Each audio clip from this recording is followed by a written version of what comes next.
So just because we're hot today does not mean we'll be hot tomorrow. But the smart people that are hot today prepare for the times when they may not be hot. I think with any level of success, you're gonna get negativity.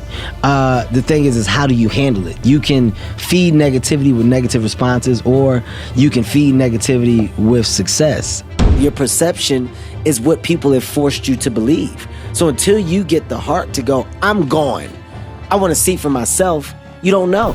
Top 10, I got a top 10. Got my motivation high for my top 10. Gotta learn from the wise women and men. All my life, like 9 and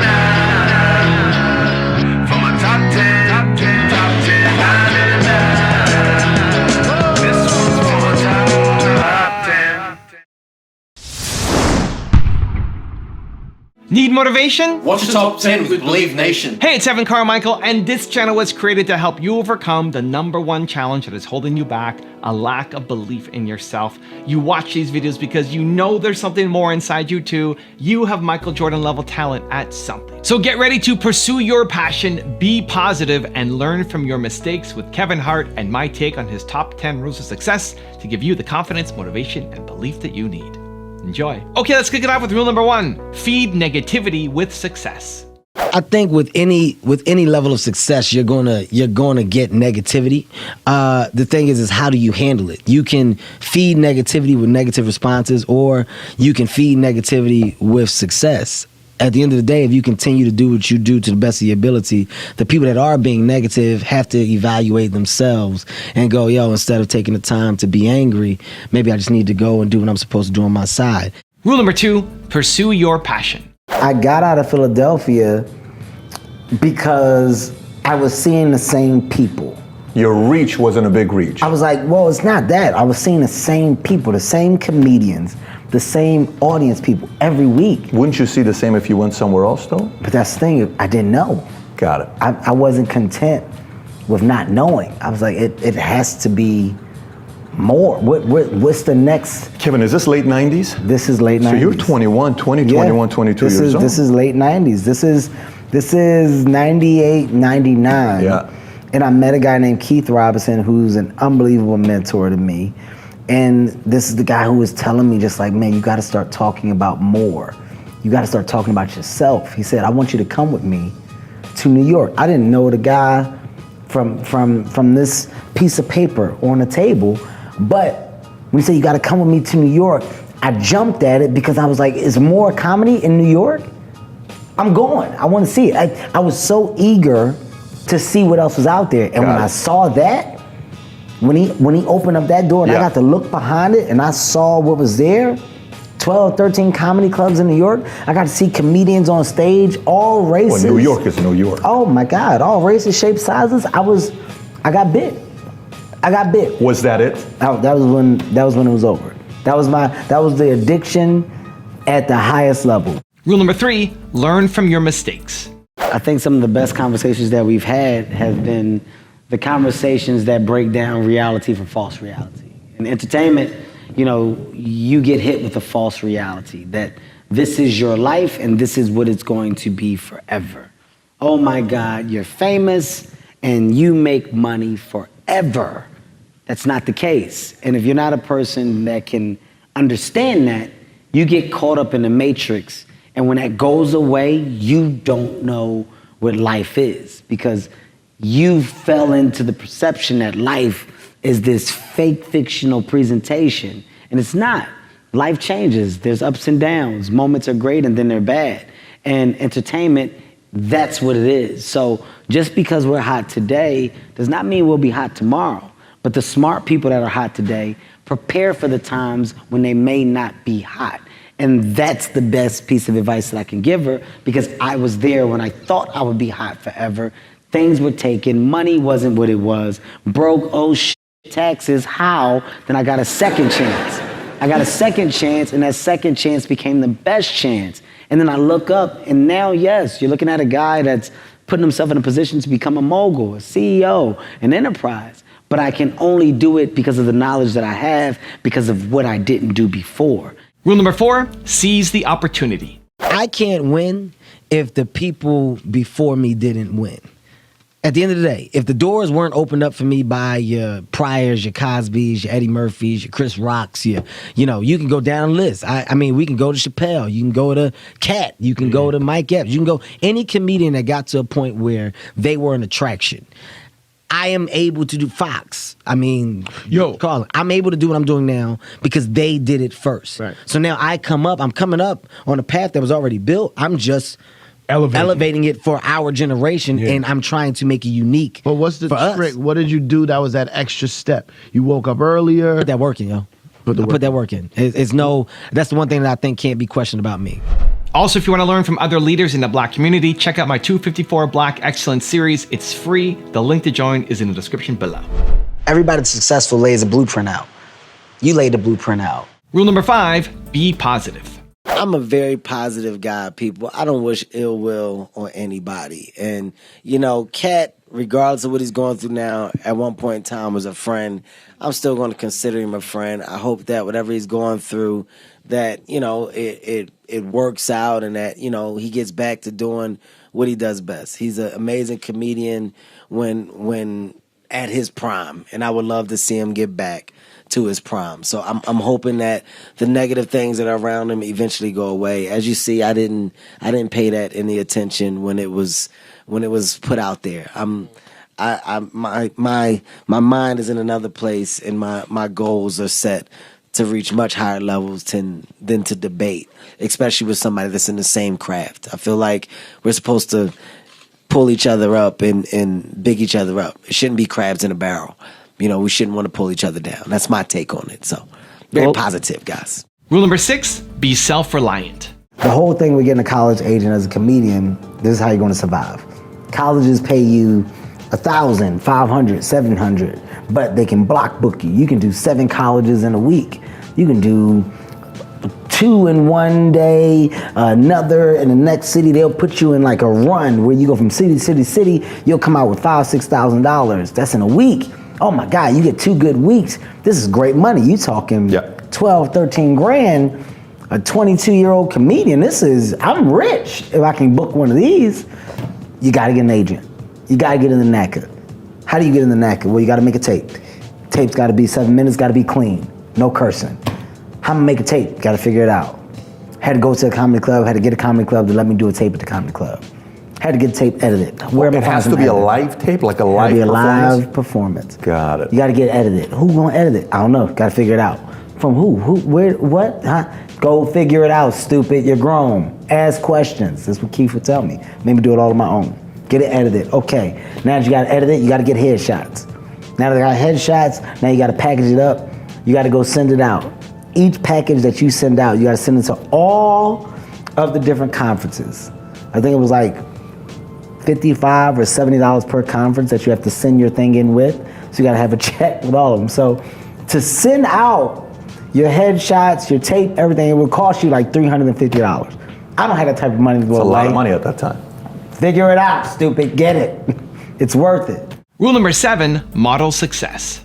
You didn't have it easy coming up. No. You didn't have it. Hell you didn't no. get handed a deal when you came into the business. I mean, you were in the business for quite a while before anything A happened. long time, man. I mean, I got 19 years, almost 20 years in the business. So what gave you that patience? Because like you said, around you, it was a lot of culture, quick money. Your dad stealing, your brother selling drugs. Like you saw people not being patient about it. Like, no, I'm 16, I'm a man, I can go, I can sell drugs, I can steal, I can do this, I can get money right now and be the man. And that doesn't really match up with, driving to New York to do comedy. Yeah, well, you see the consequences of it firsthand. I saw my dad in and out of jail. I saw my dad being addicted to drugs. I saw my brother sell drugs. I saw my mom find drugs and beat the shit out of my brother. And my brother be forced with an ultimatum of jail or the army. Like, pick one. And he chose the army, of course. I saw literally no high reward from the negative route. I saw that. I saw it firsthand. So when it was time for me to make decisions, the one person that I saw with any type of consistency was my mom. It's not that my mom was rich or not that my mom was successful and financially stable on a high level. My mom did what she had to do to make sure that we were taken care of. Rule number 8, see things for yourself. What perception or what picture, do you guys have, when you hear Africa? Considering, America, it's a first world country, so there's obviously internet and stuff like that. But there seems to be this, very common thread about, being surprised and being shocked, at the fact that, there's a level of development, that is, in Africa. Just from your perspective, what picture did you have? I can tell you it's easy. What picture is shown? They don't show the beautiful picture of Johannesburg on the media. They don't show a beautiful picture of Cape Town on the media. Durban, I've never seen anything beautiful about Durban. When people show things in the media, they're always shown in the negative light. So when something about Africa is talked about, it's normally bad. It's normally violent. It's normally something about the country or something that just happened where a disease broke, and it's never good. So your perception is what people have forced you to believe. So until you get the heart to go, I'm going, I want to see for myself, you don't know. So all I know is what the news says. So in my mind, I'm like, hey man, I'm not trying to go over there and get kidnapped.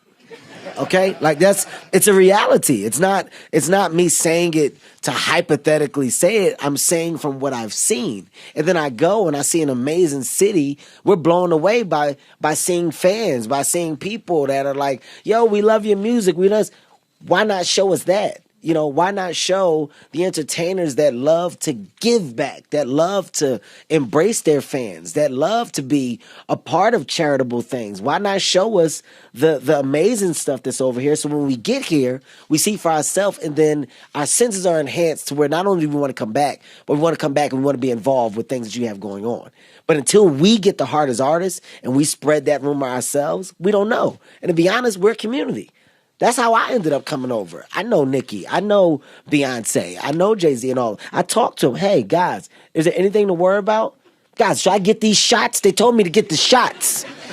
Do I need the shots? It was the scariest thing in the world. I walked into a doctor's office, and the doctor, he was convincing me that he needed to give me the disease first. I'm going to give you this shot, put the disease in you, so when you get there, you'll be okay. I said, but I don't have it yet.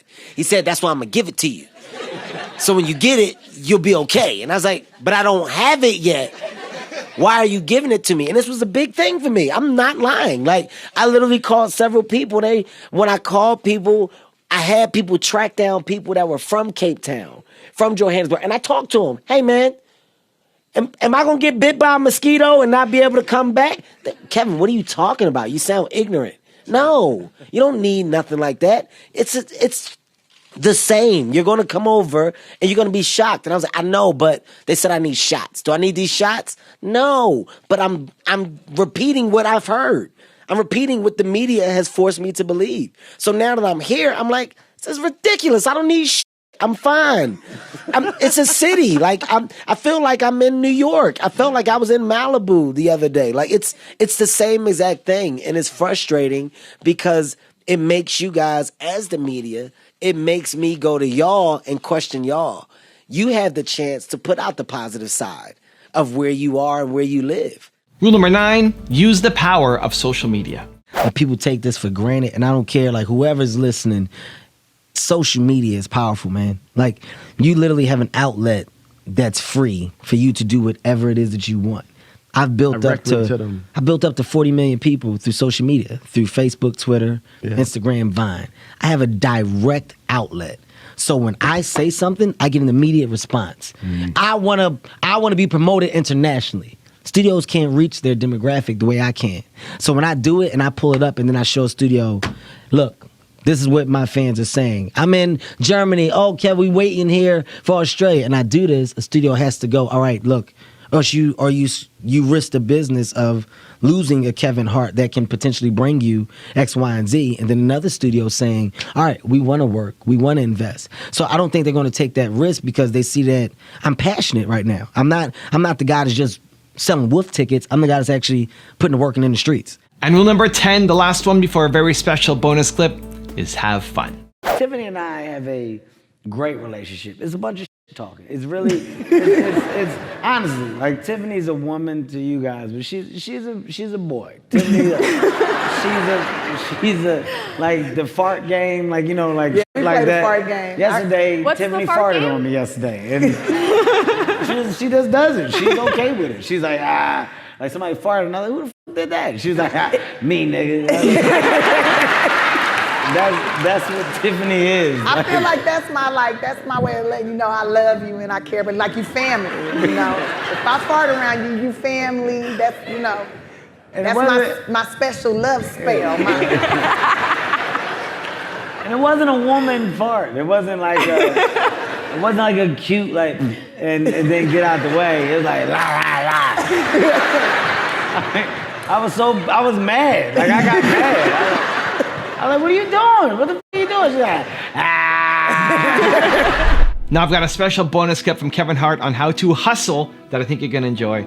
But before that, it's time for the 3-point landing questions. Let's go from just watching the video to taking action. Here we go. Question number 1. Whose success will you model this week? Number 2, how can you be more positive every day? And number 3, what's a recent mistake that you are going to learn from? And if you made it this far in a video and you are committed to making a change, I wanna celebrate you. Give me a hashtag believe down in the comments as well.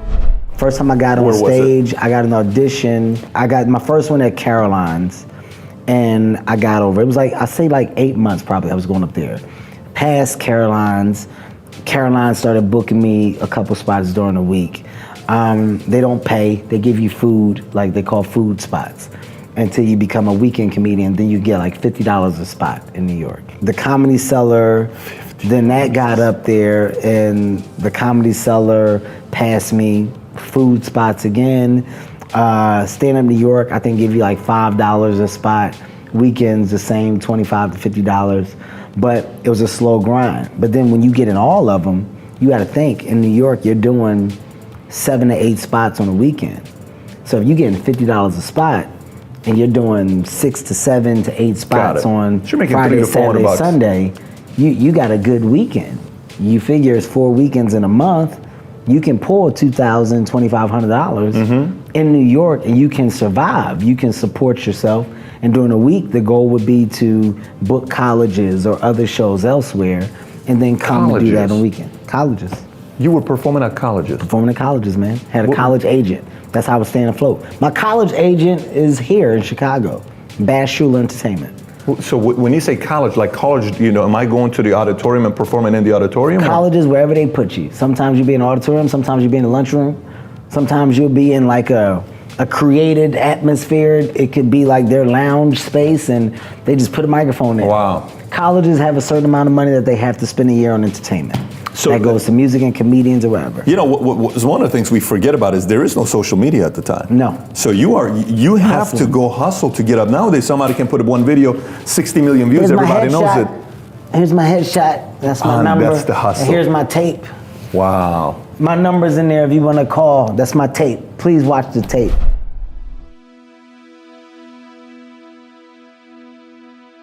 If you want 10 more rules from Will Smith, check out the video right there next to me. I think you'll enjoy it.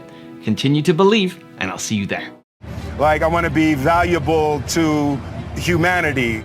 40 was cool, 30 was cool, like 50 was like, whoa, man, we need to jump out a helicopter or something.